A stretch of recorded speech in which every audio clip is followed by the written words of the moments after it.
Hey, it's Justin Harvey. Thanks for tuning in to the Anesthesia and Pain Management Success podcast.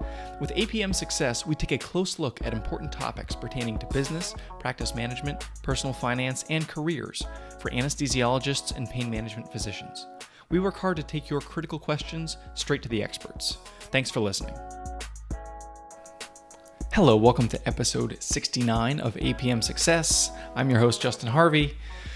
Really glad to be coming to you solo today for an episode to discuss a big financial planning question that a lot of physicians are asking questions about right now, especially if they've either recently transitioned employment or if they just matched to residency or fellowship somewhere and they have a big move ahead of them to continue on in training. But before we get to that, I want to talk for a minute about some of the upcoming content. Really excited for some of the guests I have lined up who are actually going to be returning to tackle a couple interesting topics. The first, we're going to talk about what challenges do physician-run anesthesia groups experience when contracting with hospitals? What is the real-time, real-world experience in the anesthesia community in this context? How can they prepare, equip themselves if they have, in some cases, contracting counterparts that don't always play nicely?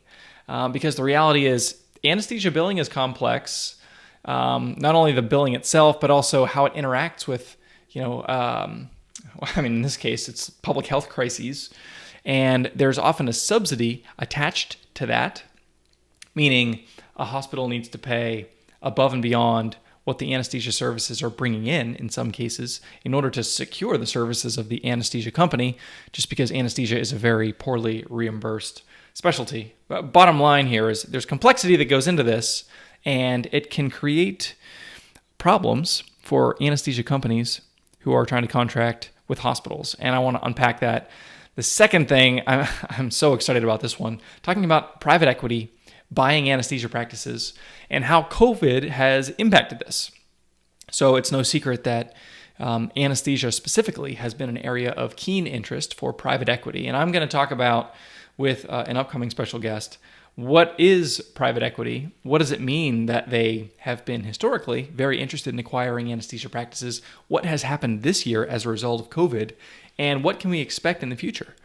I somewhat recently talked to Dr. Jessica Jameson, an interventional pain physician out of Idaho, and we talked about how COVID could be perhaps ushering in the dawn of a new era for independent pain practice. My personal opinion is that we may be coming up to a similar opportunity in the anesthesia world for physician-owned anesthesia groups. So really excited for that. Stay tuned.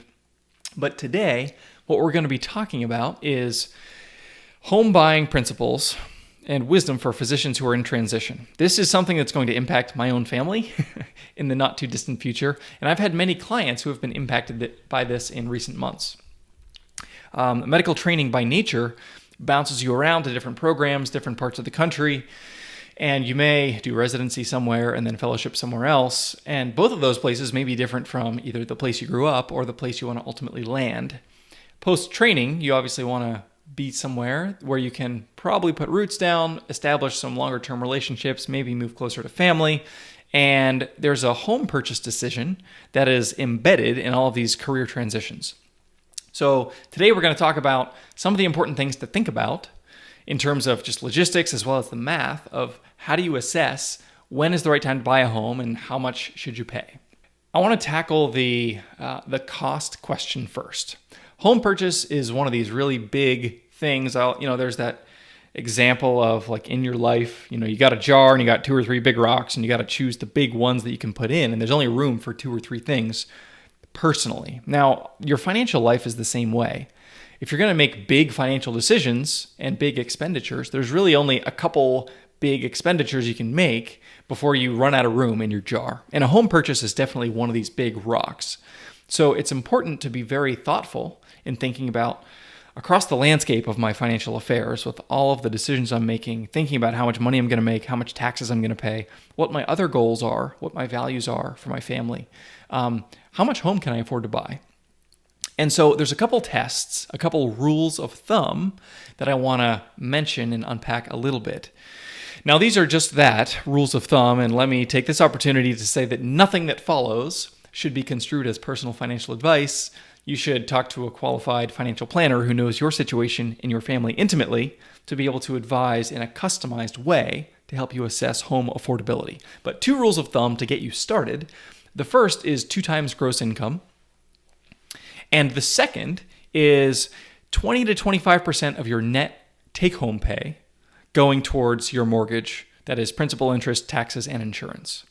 And let's take a look real quick at these rules and how they apply in the life of an anesthesiologist or pain management doc. So if we have an anesthesiologist who's just wrapping up training, they're moving across the country, they're getting ready to buy a home, they've signed a contract with a guaranteed base of $375,000. If we take these 2 tests and apply them, we look at 2x gross income. So $375K times 2 is $750,000. So $750 is essentially a mortgage amount that you can reasonably afford if you're looking at a home purchase. I really like this rule because it's very simple.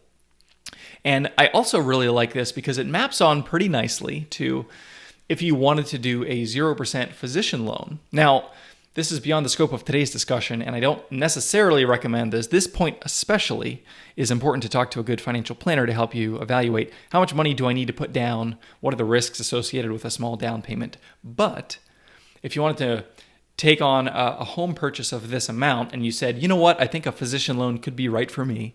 I'm going to do 0% down. I'm going to have 0 private mortgage insurance, and I'm going to just start making payments on a 15 or 30-year note. This is... if we take the $375K of anesthesiologist income, it gets you right up to that max of where you can do a 0% down mortgage. Now, this obviously varies based on geographic locale, whether or not that's even going to get you anything.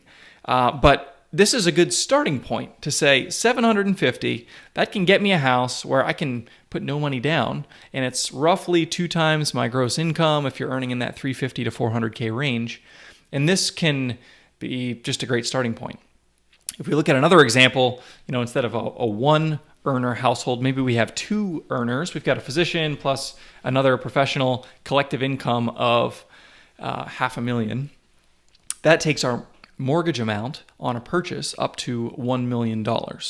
So again, you're kind of getting a feel for the range based on these rules of thumb. I'm here in Philadelphia, $1 million. This is a relatively affordable city compared to many others.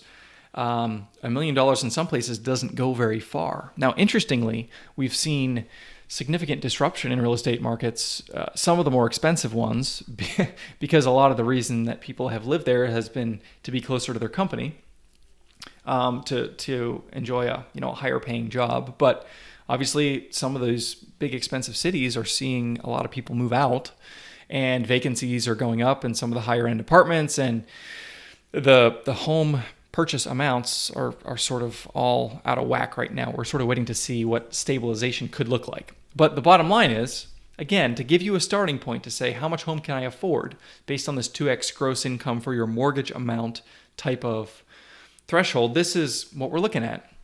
I have some clients, a dual physician couple in the Bay Area, they're scraping together every penny to get even a much higher ratio, maybe a 3 or 4x gross income, because they're in the Bay Area. It's very high taxes. Housing is just stupid expensive. And so there's no way that they can make any of these tests, these rules of thumb, work in their situation as long as they want to live in the Bay Area. Now, that's obviously, a personal decision that has trade-offs. And these rules of thumb, the 2x gross income for a mortgage amount, or the 20 to 25% of net take-home pay going to your mortgage every month, these rules are subject to adjustment based on certain variables. Specifically, if you're in the Bay Area, if you're in Manhattan, if you're in Washington, D.C., or some of these higher cost of living places, Seattle, LA, whatever, then these rules of thumb might yield a number that you literally just can't find a house for that. So you're going to need to amend it if you decide you want to live in one of those places. Also, if you're in a high tax area, your net income is going to be significantly impacted. And this is an important change to be aware of, because when you're going from residency to fellowship, not only are you paying way, way, way more in taxes in terms of dollars, you're also paying a much higher amount. So if you're moving to, a state or a geographic locale, like a city, municipality that has its own income tax, and if you're a business owner, your taxes may be even higher. So the point is, you might want to take these two rules in tandem. The multiple of gross income plus the percent of net take-home pay, in order to understand if I'm in a high tax area, that's going to have implications on how much home I can afford. And then the final variable that could impact the purchase amount that you settle on is your personal values. If you decide, you know what, I want to have the home of my dreams, and I want this house to be a place where, my family and extended family can sit around the table at Thanksgiving every year from now until the time I'm 92, and that requires me to have a lot of square feet or whatever. There's trade-offs, right? And you can do that, and you can buy that house. But it is going to mean that you're going to be at a higher multiple of your gross income, depending on where you live. This may be the case. And there's going to be trade-offs because you're going to have to work longer. You're going to have to perhaps sacrifice in other areas where you just can't afford whatever, as nice of a car, or you can't afford the private school tuition, or, you can't fully pay for your kids' college, or whatever the trade-offs are, they're going to exist. So make sure that, before you buy this house, before you make this big decision with this big rock in the jar, you want to understand that you're going to be living out the implications of this for a long, long time. So it's good to thoughtfully approach in the context of a couple rules of thumb to get you started, as well as thinking about your values, thinking about tax impact, and all those things. I want to briefly now talk about, why am I recommending these rules of thumb? This 2x gross income, or this 20 to 25% of net take-home pay. There are a couple reasons that it really does behoove you to keep these things in mind. The first is that I have found, if you're willing to adhere to these rules of thumb, sometimes you can get a shorter term mortgage. So instead of the conventional 30-year loan payoff mortgage on your house, you might be able to get a 15-year and still be able to comfortably afford it. And what that means is a few things. Number one, you're going to get a lower interest rate. If you're paying a 30-year, 3.5%, you might get a 15-year 2.875 or something like that. So in terms of total interest, you're going to save a lot.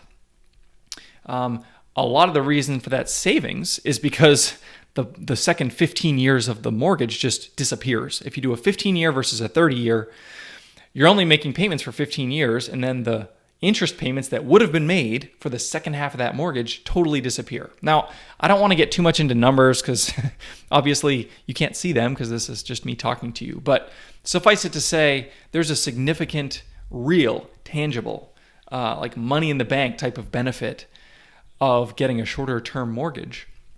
And adhering to these rules of thumb, or even using them as a max, and buying a house of less cost, can really accelerate your journey to financial independence. One additional note here on this point is that spreadsheet jockeys will tell you, if your home is at 3.5% for 30 years, you'd be an idiot to prepay it, to accelerate payment, to pay it off more quickly than you need to, because there is an opportunity to do what we would call an arbitrage, where you're paying off your mortgage slowly in order to max out investing in the stock market and hopefully earning a higher return. Mathematically, that may be true based on historical averages, but averages are just that. They are averages.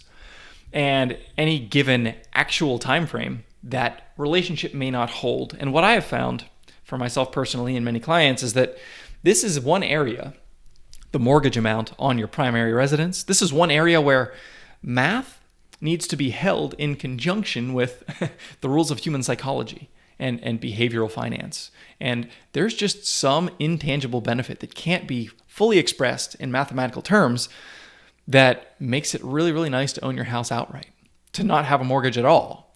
And then every year you're just paying your property taxes and your insurance, and you don't have this big fat check going out the door. There's a psychological benefit to that sort of transcends the math. So what I see and what I frequently recommend is that people say, Justin, I'm a little like embarrassed because I know this doesn't make sense from a math standpoint, but I think I want to just pay off my mortgage like really fast. And I love that idea. Frankly, I'm going to probably do that with my own family just because I feel this way about this principle. Adhering to these rules of thumb will allow you to optimally enact this approach, and you'll be debt-free much sooner. Another reason that I think that adhering to these rules can be really, really beneficial is because of this idea of what's known as hedonic adaptation, or the hedonic treadmill.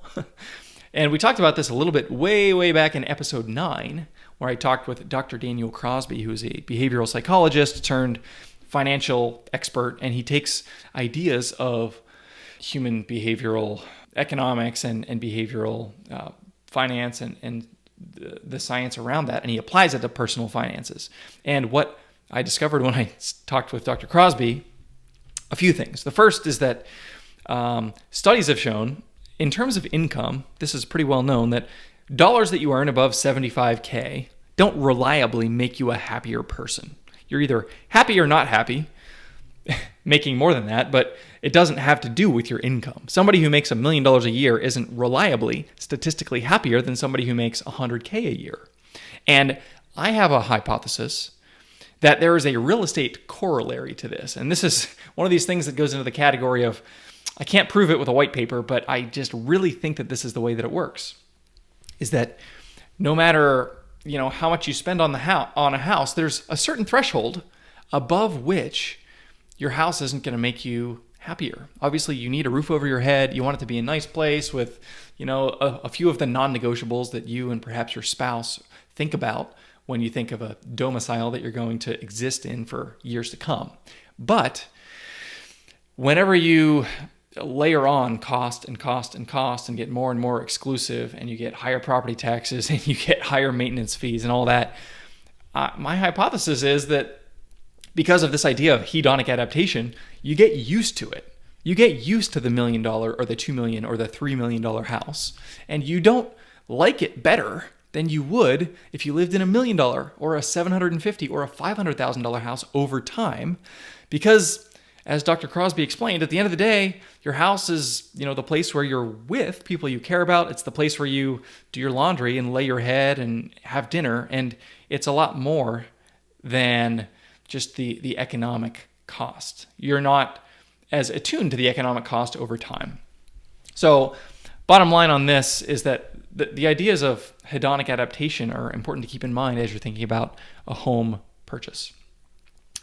Now, there are a few pros, a few things that would behoove you to wait on a purchase, especially if you're in transition, like if you're moving across the country. Does it make sense to go ahead and try to buy a house now? Maybe even before, if you accept a job far away and maybe you're in your last year of training, is this something where you want to try to find the place where you're going to land and buy it immediately? And waiting is generally, it's certainly the conventional wisdom. You can rent a place and you can get to know the neighborhoods, get to know the schools, etc. You can take your time and find the right deal. You can shop around. You can see more houses and get a bigger sample size and understand, like, what do I really want? What really is available, and how do I make sure I land in the right place?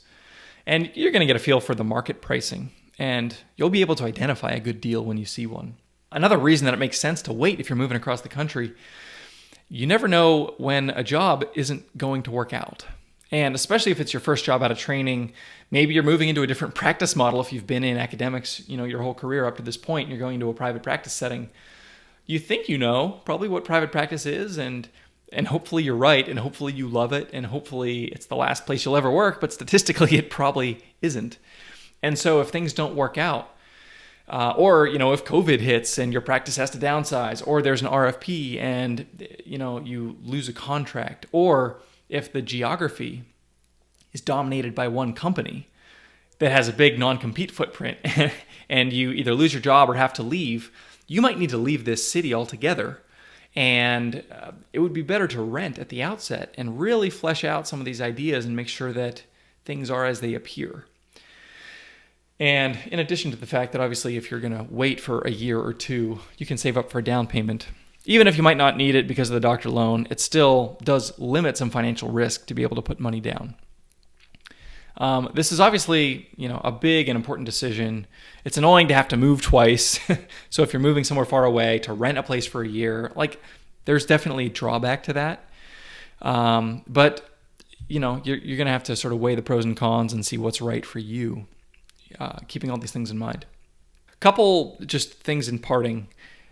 This is a really important decision, this home purchase decision. It's a recurring cost. It's a big number as it relates to, all the purchases that you're going to make. The house that you buy might be the biggest purchase decision you ever make. And then there's a lot of associated costs related to it. And this is important to harp on, I think, for a minute. There's this trickle-down effect with the home purchase price. If you buy $1 million house, the property taxes, the maintenance, the landscaping, the HOA or whatever, these costs are all going to be commensurate with a home at that price point.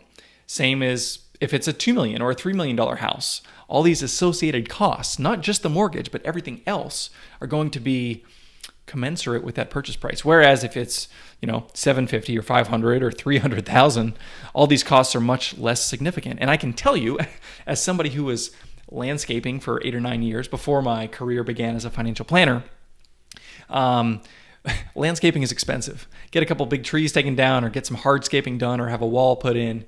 Man, if I stayed in landscaping, I'd probably be retired by now. Don't overlook those costs that are associated with those purchase price type of questions. I was joking with a client recently. They had a house probably worth $400,000-ish, and they had somebody to come in and give them a quote for a bathroom renovation. And they got quoted $60,000 or $70,000. On a $400,000 house, it's very difficult to spend $70,000 on a bathroom.